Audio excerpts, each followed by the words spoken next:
नमस्कार साथियों, मैं रवि रावत आप लोगों के सामने आज हिंदी विषय का टेंस या काल टॉपिक लेके उपस्थित हुआ हूँ। हिंदी ग्रामर जो है ये उत्तर प्रदेश के लगभग सभी कॉम्पिटिटिव एग्ज़ाम्स में अवश्य पूछी जाती हो, चाहे वो यूपी पीसीएस हो, यूपी आरओ हो, इलाहाबाद हाई कोर्ट आरओ हो, या लेखपाल हो, या वीडियो हो, या यूपी ट्रिपल एससी और यूपी पीएससी का कोई भी एग्ज़ाम हो। हिंदी एक ज़रूरी विषय होता है और इस समय यूपी दरोगा और कांस्टेबल की भी भर्ती होनी, उसमें भी हिंदी एक अच्छी मात्रा में पूछी जाती है। तो हिंदी का ज्ञान होना बहुत ही आवश्यक है। हिंदी में आज हम लोगों का जो टॉपिक है जिसको हम पढ़ने वाले हैं वो काल है। मैं काल बहुत ही इजी वे में और बहुत ही शेड्यूल्ड तरीके में एक साइंटिफिक मेथड में आपको बताऊंगा कि हिंदी में काल कैसे होते हैं और क्या होते हैं। चूँकि इंग्लिश के काल हम लोग बचपन से पढ़ते चले आते हैं, लेकिन हिंदी के काल हम जब कॉम्पिटिटिव एग्ज़ाम्स देते हैं तभी पढ़ते हैं। तो काल जो हिंदी के हैं वो अंग्रेजी के जैसे ही हैं, लेकिन कुछ काल ऐसे हैं जो अंग्रेजी के कंपैरिजन में एकदम डिफरेंस अर्थ रखते हैं, एकदम अलग अर्थ रखते हैं। तो चलिए हम ज़्यादा समय ना लेके शुरू करते हैं। तो सबसे पहले किसी भी चीज़ को जानने के लिए उसकी परिभाषा जानना बहुत आवश्यक होता है कि वो चीज़ है क्या। काल जो है जिसको अंग्रेजी में टेंस कहते हैं, उसका साधारण शब्दों में अर्थ समय होता है। समय तीन प्रकार का होता है, एक जो बीत गया है, एक जो चल रहा है, एक जो आएगा। मुख्यतः क्या तीन प्रकार का ही होता है। तो जो बीत गया है उसको हम भूतकाल से नाम से जानते हैं, पास्ट के नाम से जानते हैं अंग्रेजी में। जो चल रहा है उसे हम वर्तमान काल के नाम से जानते हैं, प्रेजेंट नाम से जानते हैं। जो भविष्य काल या भविष्य काल, वो जो आएगा वो समय। तो काल जो होता है, सबसे पहले काल की क्रिया के जिस रूप से उसके होने का समय ज्ञात होता है। क्रिया मतलब क्रिया जो हो रही, उसके मतलब क्रिया के होने का जो समय बताता है उसे काल कहते हैं। क्रिया के जिस रूप से उसके होने का, क्रिया या तो पास्ट में हो चुकी होती है या तो चल रही होती है क्रिया, या तो हम क्रिया कर चुके होते हैं या तो चल रही होती है, या तो क्रिया हम आगे करेंगे। तो उसके होने का मतलब क्रिया हो चुकी है या चल रही है या होगी, उसी के आधार पर काल होते हैं। समझ में आ गया होगा कि काल क्रिया के जिस रूप से उसके होने का ज्ञान होता है उसे काल कहते हैं। तो काल के अब हम प्रकार जान लेते हैं। काल जो है, जो समय है, वो मुख्यतः तीन प्रकार का होता है। एक तो भूतकाल जिसको हम अंग्रेजी में पास्ट कहते हैं, पास्ट टेंस कहते हैं। वर्तमान काल प्रेजेंट होता है, भविष्यत काल फ्यूचर होता है। तो भूतकाल में जो चीज़ें हो चुकी होती हैं, जो समय जा चुका होता है, जैसे मैंने कल पढ़ाया था तो कल हो चुका है, वो भूतकाल के अंदर आएगा। वर्तमान काल मैं पढ़ा रहा हूँ, मैं हिंदी में टेंस काल पढ़ा रहा हूँ, मतलब मैं क्रिया कर रहा हूँ। क्रिया जो किया जाता है उसको क्रिया कहते हैं। तो मैं जो क्रिया कर रहा हूँ तो वो वर्तमान में आएगी। भविष्यत काल, मैं कल नाउंस जो संज्ञा पढ़ाऊंगा, तो मैं कल क्रिया क्या करूंगा, पढ़ाऊंगा। तो जो ये क्रिया का रूप किस में जाएगा, भविष्यत काल में। तो इसी क्रिया के होने की कंडीशंस के आधार पर ही हम काल को तीन प्रकार में बांटते हैं। पहला काल भूतकाल, फिर वर्तमान काल और भविष्यत काल। भूतकाल मतलब जो हो बीत चुका है समय उसके लिए भूतकाल, जो चल रहा है समय उसके लिए वर्तमान काल, और जो समय आएगा उसके लिए भविष्य काल का उपयोग करते हैं। अब हम यह जान लेते हैं, इनका विस्तृत अध्ययन हम अभी करेंगे। तो भूतकाल मुख्यतः 6 प्रकार का होता है। भूतकाल को हिंदी में मुख्यतः 6 भागों में बांटा गया है। सबसे पहला भाग है सामान्य भूतकाल, दूसरा भाग है आसन्न भूतकाल, तीसरा भाग है पूर्ण भूतकाल, अपूर्ण भूतकाल, संदिग्ध भूतकाल और हेतुमद। इसको अंग्रेजी में अगर इसका ट्रांसलेशन करें तो कंडीशनल, बड़ी क्लिष्ट हिंदी लिखी हुई है। हेतु का मतलब कंडीशन, यदि वह आएगा तो मैं जाऊंगा, मतलब एक वाक्य दूसरे वाक्य पर निर्भर करता है। उसको हम अभी विस्तृत चर्चा करेंगे। जो दूसरा वर्तमान काल के मुख्यतः 3 प्रकार होते हैं, सामान्य वर्तमान, अपूर्ण वर्तमान और संदिग्ध वर्तमान। इसी प्रकार भविष्यत काल भी दो प्रकार के होते हैं, सामान्य भविष्यत काल, संभाव्य भविष्यत काल। तो ये हम जानेंगे इनके प्रकार। अभी पीसीएस का जो पेपर हुआ था उसमें भी इससे एक प्रश्न आया था, और आरओ और क्लर्क और हाई कोर्ट का और दरोगा, इसमें जरूर एक दो प्रश्न जरूर काल से बनते हैं। और काल में कहाँ से बनते हैं, एक सेंटेंस दिया होता है, पूछेगा ये सेंटेंस किस काल का है, तो डायरेक्ट वर्तमान भूत भविष्य नहीं पूछता है इसके अंदर का। तो हम इनको उदाहरण के द्वारा समझ रहे हैं, और ये आपके परीक्षा के लिए बहुत ही उपयोगी टॉपिक है। तो हम अब जानेंगे कि भूतकाल और उसके प्रकार। सबसे पहले हम भूतकाल जो बीत चुका है उसका अध्ययन करेंगे, और उसके प्रकार जो 6 प्रकार हैं उनको हम जानेंगे। तो भूतकाल क्या होता है अभी मैं बता चुका था, फिर से एक बार, क्रिया के जिस रूप से उसके बीते समय में, बीते मतलब जो हो चुका है, होने का बोध होता है उसे भूतकाल होते हैं, वो क्रिया का वह रूप जो हो चुका है उसे हम भूतकाल कहते हैं। अब भूतकाल के प्रकार 6 हैं। उसका पहला प्रकार क्या है, सामान्य भूतकाल। इसको हम सामान्य भूतकाल, उसमें पेपर में एक एग्जाम्पल आएगा, उसको कहेगा कि कौन सा भूतकाल। तो सामान्य भूतकाल किसे कहते हैं, सामान्य भूतकाल की क्रिया से, जिस सामान्य भूतकाल की क्रिया से सिर्फ यह जान पड़ता है कि क्रिया बीते समय में हुई है, लेकिन यह नहीं कि क्रिया अधिक देर में हुई है या थोड़ी देर में। कहने का तात्पर्य है, परिभाषा का तात्पर्य है कि सामान्य भूतकाल वह भूतकाल होता है जिसके अंतर्गत यह तो पता चलता है कि क्रिया हो चुकी है, लेकिन कितने समय पहले, 4 साल पहले हुई थी कि अभी अभी हुई है, ये पता नहीं चलता। उदाहरण से हम इसको समझेंगे कि उदाहरण क्या है, मोहन ने खाना खाया। मोहन ने खाना तो खा लिया है, इस वाक्य से क्या पता चल रहा है, मोहन ने खाना तो खा लिया है, लेकिन 4 दिन पहले खाया था, 2 घंटे पहले खाया था कि 1 घंटे, यह पता नहीं चला। तो यही इसकी परिभाषा का एक महत्वपूर्ण बिंदु है कि लेकिन यह पता नहीं चलता कि क्रिया देर में हुई है कि अभी अभी हुई है। जैसे कि हमने अनेक चित्र देखे, हमने अनेक चित्र देखा था, पता नहीं चिड़ियाघर में 2 साल पहले देखा था कि अभी देखा है 2 दिन पहले, ये पता नहीं चल रहा है। सोहन आया तो है 4 दिन पहले आया, अभी ये पता नहीं चलता। कविता ने पाठ पढ़ा, कब पढ़ा हमको पता नहीं चला, लेकिन ये पता चल रहा है कि पढ़ चुकी है, वो पास्ट में हो चुका है काम, लेकिन अभी जस्ट अभी हुआ है, 4 दिन पहले हुआ है, 5 साल पहले, ये पता नहीं चलता। उसको हम सामान्य भूतकाल के नाम से जानते हैं। अब हम भूतकाल के दूसरे प्रकार को जानेंगे। दूसरा जो प्रकार है वो है आसन्न भूतकाल। हिंदी में आसन्न का मतलब होता है अभी अभी, मतलब जुड़ा हुआ। आसन्न मतलब जुड़ा हुआ, अभी अभी मतलब जो अभी काम हुआ है। तो क्रिया के जिस रूप से उसके अभी अभी समाप्त होने का बोध होता है उसे आसन्न भूतकाल कहते हैं। मतलब क्रिया का वह रूप जो अभी अभी क्रिया हो चुकी है लेकिन जस्ट अभी हुई है। अभी मतलब अभी तुरंत हुई है। अब उदाहरण के माध्यम से तुरंत का मतलब अभी हुई है क्या मतलब उदाहरण से समझेंगे। जैसे कि वह पाठ पढ़ चुका है अभी, हम बता रहे हैं अभी अगर कोई काम हुआ तो आप है लगाते हैं लास्ट में कि वह राहुल अभी आया है, तुरंत आया है। गोपाल चला गया है, अभी गया है।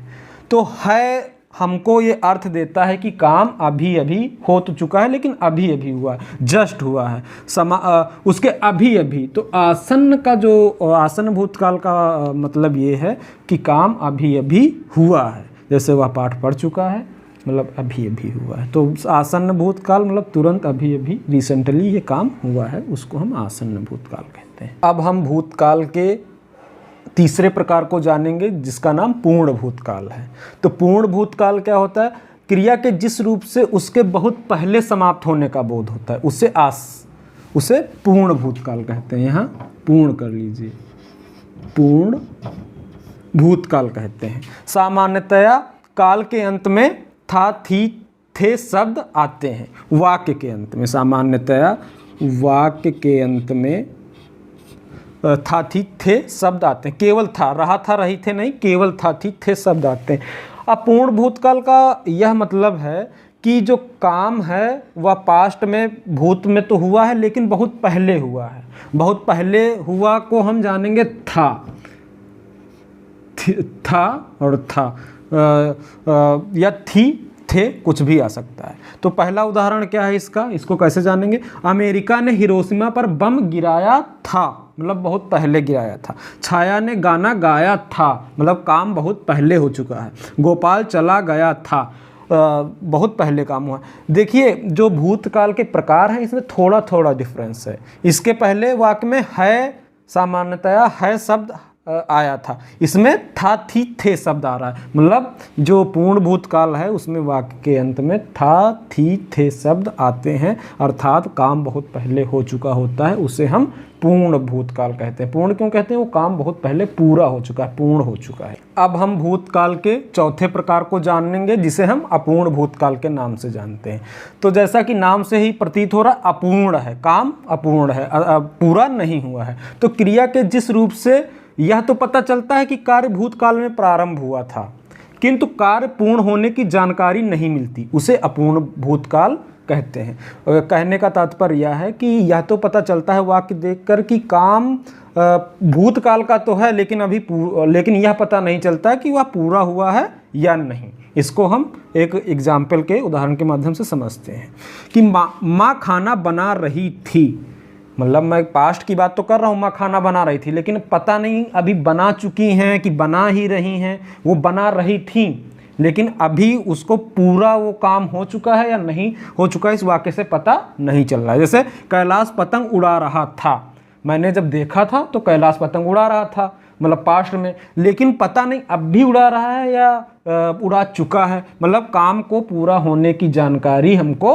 नहीं मिल रही है। तेज हवा चल रही थी, जब मैं बाहर था तो तेज हवा चल रही है, अब घर में आ गया, पता नहीं चल रहा है कि अब भी हवा चल रही है, हवा चलना पूरा हो चुका है, मतलब जो ठंडी हवा चल रही थी, तेज हवा चल रही थी।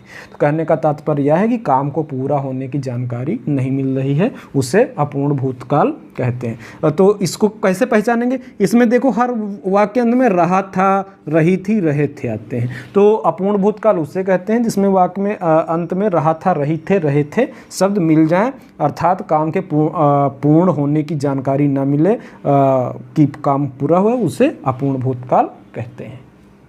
अब हम भूतकाल का पांचवा प्रकार जान लेते हैं, संदिग्ध भूतकाल जिसे कहते हैं। संदिग्ध भूतकाल जैसा कि नाम से प्रतीत हो रहा है, इसमें संदेह क्रिया के होने में संदेह होता है। क्रिया के जिस रूप से कार्य के भूतकाल में करने अथवा पूरा होने में संदेह हो, उसे संदिग्ध भूतकाल कहते हैं। उदाहरण से जानेंगे, माँ ने खाना बनाया होगा, पास्ट की बात तो कर रहे हैं, लेकिन काम हुआ है या नहीं हुआ है इसमें हमको संदेह है, तो ये क्या होता है? संदिग्ध भूतकाल।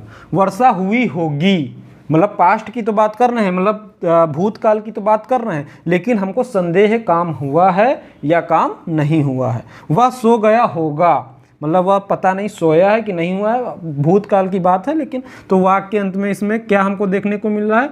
होगा, होगी, होंगे। जब ऐसे शब्द आते हैं तो वह संदिग्ध भूतकाल होता है। भूतकाल का जो अंतिम और सबसे इंटरेस्टिंग प्रकार है वह हेतुमद भूतकाल है। ये शब्द जितना कठिन लग रहा है उसका उदाहरण और इसको समझने में उतना ही इजी है। हेतुमद को अगर अंग्रेजी में ट्रांसलेट करें तो उसका अर्थ होता है कंडीशनल, कंडीशन दी होती है। तो हम इसकी परिभाषा पहले पढ़ लेते हैं। क्रिया के जिस रूप से यह ज्ञात हो कि कार्य भूतकाल में हो सकता था, कार्य भूतकाल में हो सकता था किंतु किसी कारण नहीं हो सका, कोई कारण ऐसा था जिससे वो नहीं हो सका, उसे हेतुमद भूतकाल कहते हैं। मतलब यह प्रतीत हो वाक्य से कि हो सकता था लेकिन किसी कारण नहीं हुआ। तो इसको हम उदाहरण द्वारा समझते हैं। दिव्या आती तो मैं चली जाती, मैं कब चली जाती? जब दिव्या आती तब मैं चली जाती। तो इसमें कारण दिया हुआ है कि यदि दिव्या आती, कंडीशन दी हुई है, कंडीशन दी हुई है।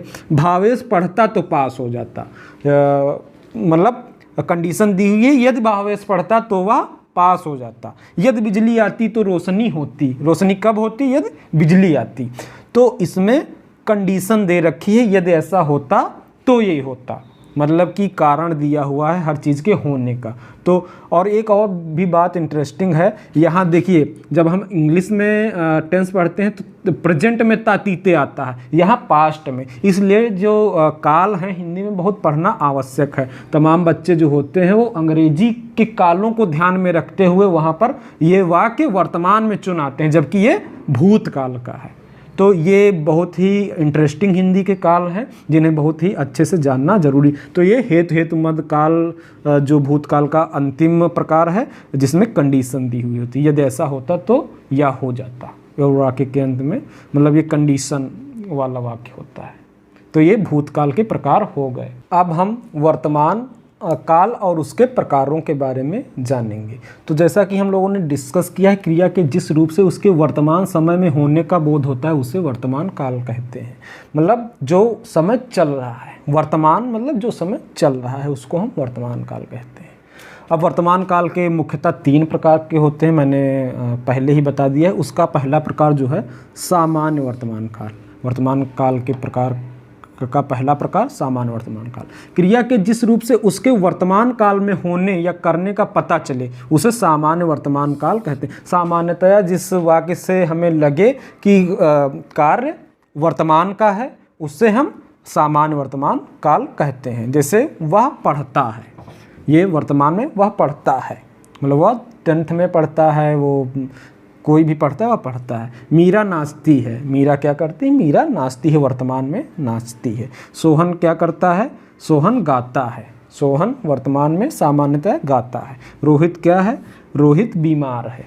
तो जिस वाक्य से लगे कि ये प्रेजेंट में हो रहा है, मतलब वर्तमान में हो रहा है, उसे हम सामान्य वर्तमान काल कहते हैं। अब हम वर्तमान काल के दूसरे प्रकार में के बारे में जानते हैं, जो है अपूर्ण वर्तमान काल। अपूर्ण मतलब जो भी पूरा नहीं हुआ है। क्रिया के जिस रूप से यह पता चले कि कार्य वर्तमान काल में प्रारंभ होकर अभी चल रहा है, पूर्ण नहीं हुआ है, अभी चल रहा है, कंटिन्यूअस है, उसे अपूर्ण वर्तमान काल कहते हैं। वाक्य प्रेजेंट का है लेकिन अभी चल रहा है, पूरा नहीं हुआ है, उसे मतलब जो पूरा नहीं हुआ वो अपूर्ण है, तो वो अपूर्ण वर्तमान काल कहलाता है। एक उदाहरण, बर्फ गिर रही है वर्तमान में हो रही है एक काम, लेकिन अभी चल रही, कब तक गिरेगी मतलब पता नहीं है, पूर्ण नहीं हुआ है। परीक्षा चल रही है, अभी पूर्ण नहीं हुई। अध्यापिका पढ़ा रही हैं, अभी कंटिन्यूअस पढ़ा रही। तो क्या इसमें मिल रहा है हमको देखने को, रहा है, रही है, रही हैं। तो वाक्य के अंत में सामान्यतः रहा है, रही हैं, रहे हैं अगर शब्द आते हैं तो वो वर्तमान अपूर्ण वर्तमान काल होता है। अब हम वर्तमान काल के आखिरी प्रकार के बारे में जानेंगे, संदिग्ध वर्तमान काल। संदेह जहाँ पर हो वहाँ संदिग्ध चीज़ें होती हैं। क्रिया के जिस रूप से कार्य के वर्तमान समय में होने या करने में संदेह हो, मतलब पता नहीं वो काम वर्तमान में हो रहा है या नहीं हो रहा है, तो उसे संदिग्ध वर्तमान काल कहते हैं।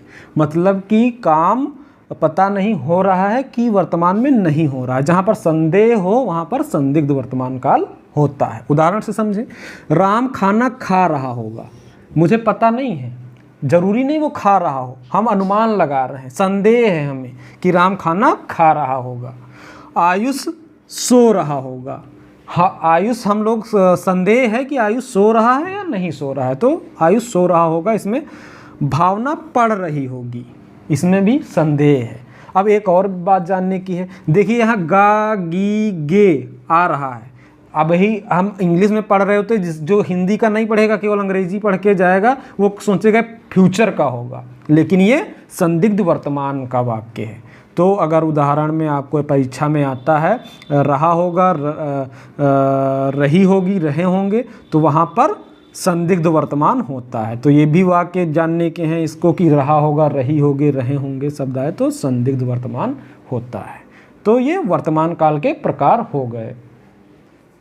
अब हम भविष्य काल के बारे में जानेंगे और उसके प्रकारों के बारे में जानेंगे। तो भविष्य काल आने वाले समय में जब काम जो होगा उसको हम भविष्य काल के रूप में जानते हैं। क्रिया के जिस रूप से उसके भविष्य में होने का बोध होता है उसे भविष्य काल कहते हैं। मतलब कि जो काम भविष्य में होगा, क्रिया का जो रूप भविष्य में होगा उसे हम भविष्य काल के नाम से जानते हैं।